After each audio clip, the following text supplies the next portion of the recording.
Hello everybody, welcome back to my channel. Today I'm going to be showing you how to make kombucha and I'm so excited. Alrighty guys, so this is all the stuff, all the items that you need. I'm going to explain each and every one of them and they're all pretty easy to find. So the first one is the rubber band. I'm going to show you why later. You're just going to put it on the jar basically. And then you're going to need also the coffee filter.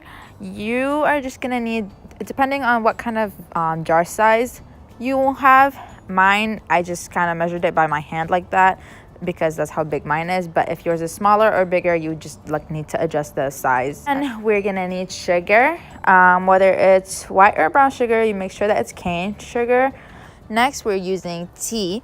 You can use black tea or green tea. The green tea, I heard and I read about it that it makes it more bitter. So I'm using black tea right now. But just make sure when you're using tea that in the ingredients it says black tea only. So you don't want any added flavors, any natural flavors. It's not. You don't want that. So you just want it to be pure. Another item you're going to need is a pitcher. So this is where you're going to store your kombucha after it's fermented and you're ready to put it in the fridge to get it cold. So that is the only use for this right here, okay? Next, you need a liquid measuring cup as well as a regular measuring cup, but I don't have that, so I'm using this right now. So then you need a jar. Make sure that this jar is glass. That is very important. Next, you need your SCOBY, the bacteria, as well as some of your old kombucha to put it in. So you cannot put store-bought kombucha unless there's nothing else added in it. And then you need a pot of some type to make your tea in. And then this is optional. This is a strainer if you're using tea that's not in bags, just to strain the tea leaves out. Alrighty, so now we're gonna start making our tea. So I am gonna put in 12 cups of water, so it's gonna be 6 in tea and 6 in water. So this is just a measuring cup, just measure it out. I was gonna originally do all black tea, but I didn't have enough black tea, so I'm gonna put a combo of black tea and green tea. So I'm putting 6 tea bags in.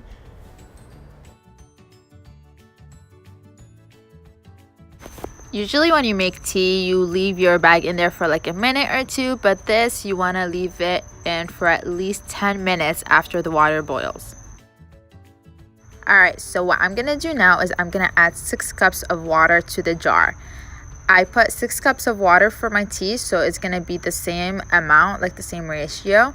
And I'm doing this because I want more kombucha out of my batch, but also this will help the tea cool faster. After the tea boils, you want to take out your bags, and then this step is when we add the sugar.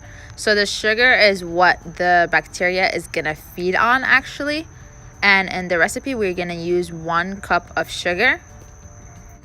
I'm measuring out the 1 cup right now, but as I said before, I didn't have the proper measuring cup, so I'm using a liquid one. Here's the 1 cup of sugar, and we're going to add it here. And then just make sure that you stir it very well. You don't want any sugar particles left over. You want it all to be dissolved. Okay, now I'm gonna add my tea to my cold water, and you guys are gonna see how the fumes, just don't mess up like me. You're gonna see how the fumes are coming out. So we're just gonna let it sit here and cool down even further because it's not cold enough right now. You wash your hands very thoroughly with warm water and soap before touching the SCOBY because you don't want to contaminate it.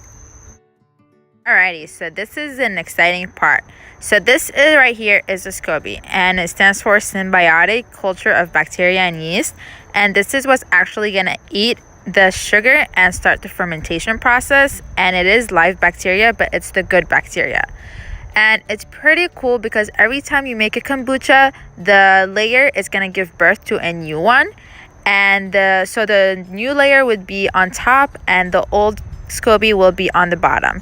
So you can use the same SCOBY for 3 to 5 times actually. What's really cool is since the SCOBY floats on top of the jar, if your jar is bigger circle than your SCOBY, the SCOBY is actually going to expand. So its new baby is going to be the same size as the circle of the jar.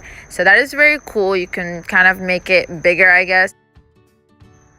Now that our tea has cooled down, we're gonna introduce our SCOBY to our new tea.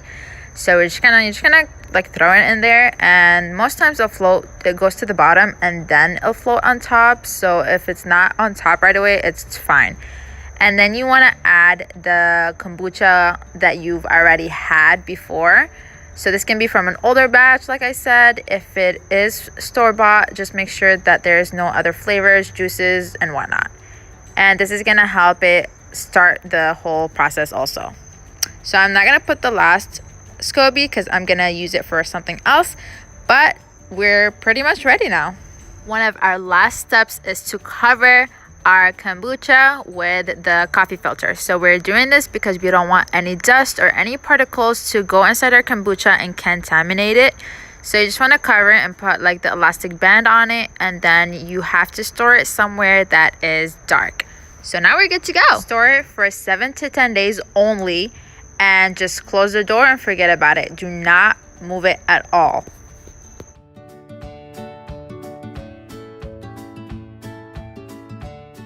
You've waited patiently enough. Now you just gotta pour it in your jar and then put it in the fridge so it can get cold. So you see how like the beautiful fizz on top is, and you notice how the color got lighter from when we actually put the tea in, right? Beautiful. So now the last step is to just enjoy it. I hope you guys learned how to make kombucha and you saw how really easy it is. And if you follow all the steps, you should get really nice tasting kombucha. There's so many different recipes and different second fermentations that I did not show. I just showed a simple, very basic recipe of kombucha, but I really hope you guys like it. So if you do, please like and subscribe to my video, and cheers!